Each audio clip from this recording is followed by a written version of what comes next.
Oke, sebelumnya Assalamualaikum warahmatullahi wabarakatuh. Saya akan menjelaskan terkait dengan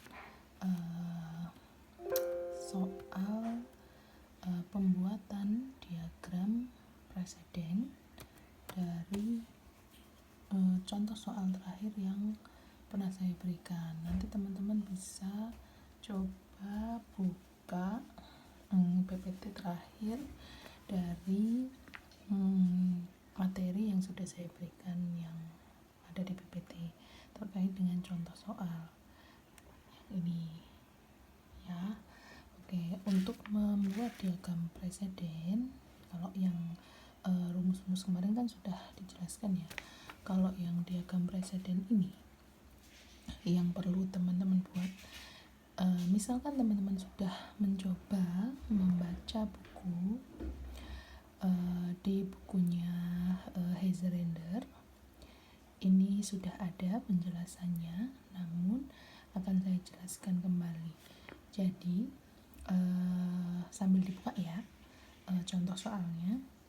Jadi untuk menyelesaikan contoh soal, yaitu membuat diagram preseden, itu ada, kita lihat ya, ada tugas ini yang perlu teman-teman perhatikan dan juga tugas yang harus diselesaikan dahulu. Nah, ini yang nanti akan menentukan bagaimana cara pembuatan diagram tersebut. Jadi untuk waktu pengerjaan ini teman-teman bisa abaikan, karena ini nanti digunakan untuk perhitungan yang rumus. Nah, yang pertama adalah, jadi di situ dijelaskan ya, ada tugas A. Tugas yang harus diselesaikan dahulu adalah tidak ada. Berarti tugas A ini dia independen. Dia dependen ya. Jadi dia tugas A itu tidak ada tugas pendahulu yang harus diselesaikan. Berarti karena dia merupakan tugas pertama yang harus diselesaikan dalam pengerjaan tugas. Jadi di sini teman-teman bisa pakai, kalau di buku bulat-bulat ya. Di sini adalah A. Oke. Untuk selanjutnya adalah tugas B. Tugas B nanti bisa dikerjakan ketika tugas A itu sudah selesai. Berarti di sini teman-teman tinggal dilanjutkan gini ya. Ini adalah tugas B. Selanjutnya lagi tugas C. Oh, ternyata tugas C itu juga harus menyelesaikan tugas B dulu. Ya, berarti tugas C itu ada dua ya. Ada dua tugas yang harus diselesaikan, yang bisa dikerjakan setelah menyelesaikan tugas B, yaitu ada tugas ya, ada tugas C dan juga tugas D. Berarti di sini teman-teman bisa membuat cabang, karena setelah menyelesaikan B, teman-teman bisa melanjutkan tugas C dan juga D.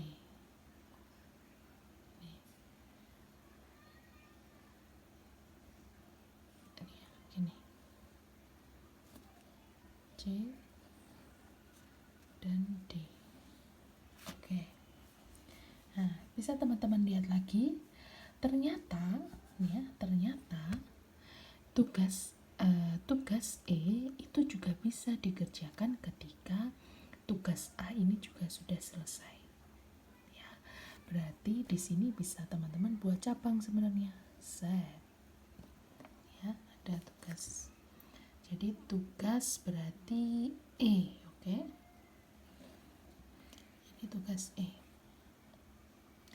Nah, selanjutnya adalah tugas F itu nanti dikerjakan ketika C dan D itu selesai. Berarti ini nanti F itu akan dikerjakan ketika C dan D selesai. Sudah. Kemudian tugas H ini bisa dikerjakan setelah tugas E selesai. Berarti di sini ada H.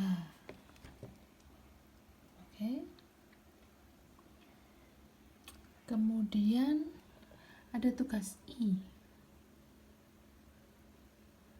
Tugas I, sorry, ada yang terlewat ya. Ini tugas G. Ini juga bisa selesai kalau tugas F sudah selesai. Berarti di sini lanjut G. Nah, ini sebenarnya nanti bisa teman-teman buat sejajar, jadi biar enak. Misalkan nih, nanti saya buat yang bagus deh. Jadi kemudian yang terakhir adalah tugas I, itu bisa dikerjakan jika G dan juga H selesai. Jadi misalkan gini deh, ini adalah tugas I. Nah, tugas selesai pada tugas I. Nah, ini yang terakhir. Nah, kalau dibuat bagus mungkin bisa kayak ini.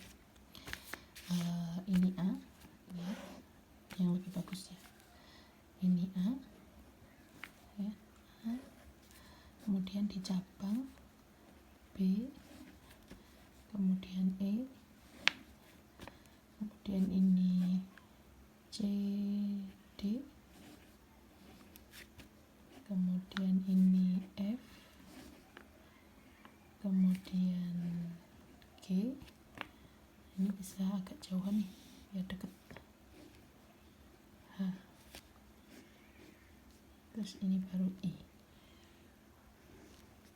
Oke.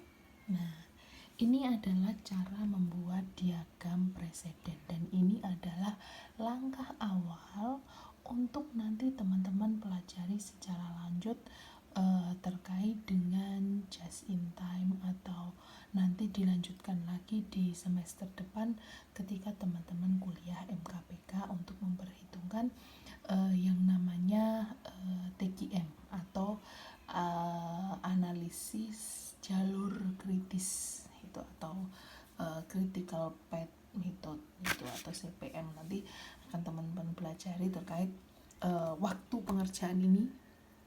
Nah, ini selain digunakan untuk memperhitungkan rumus ini, ya, teman-teman akan menggunakan ini untuk mencari yang namanya critical path, ya, untuk mencari sebenarnya jalur mana sih yang paling pendek atau yang paling bisa digunakan sama perusahaan untuk mencapai yang namanya efisiensi dan juga efektivitas di dalam proses produksi di dalam perusahaan. Gitu ya.